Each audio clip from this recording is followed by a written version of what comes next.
সোমবার উদয়পুর মহকুমায় সিপিএমের উদয়পুর বিভাগীয় কমিটির উদ্যোগে নিত্য প্রয়োজনীয় জিনিসের আকাশ ছোঁয়া মূল্য বৃদ্ধি, ট্রুয়ে পুরোরেগার কাজের অভাব, রেকর্ড সৃষ্টিকারী বেকারি, বিদ্যুৎ বেসরকারীকরণ, ভয়াবহ নেশার বিরুদ্ধে রাজ্যের জনগণকে এগিয়ে আসার আহ্বান জানিয়ে অনুষ্ঠিত হয় এক মিছিল।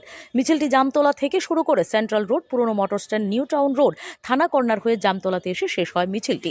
এরপর এক সভা অনুষ্ঠিত করা হয়। বক্তব্য রাখতে গিয়ে সিপিআইএম রাজ্য কমিটির সম্পাদক জিতেন্দ্র চৌধুরী বলেন, দেশে বিজেপি সরকার ক্ষমতায় আসার পর প্রায় প্রতিদিন জিনিসপত্রের দাম আকাশ ছোঁয়া, মানুষের নাভিশ্বাস উঠেছে। সোশ্যাল মিডিয়াগুলোতে ইতিমধ্যে দেখেছেন এই বাজেটে ত্রিপুরাজ্যের কি হবে, কৃষকদের কি হবে, শ্রমিকদের কি হবে, শিক্ষার কি হবে, স্বাস্থ্যের কি হবে, তার কোনো নমুনা নেই, তার কোনো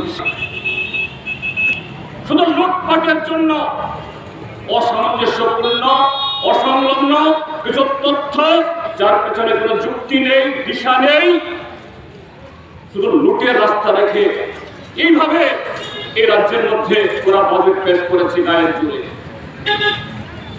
সারা দেশেও তাই।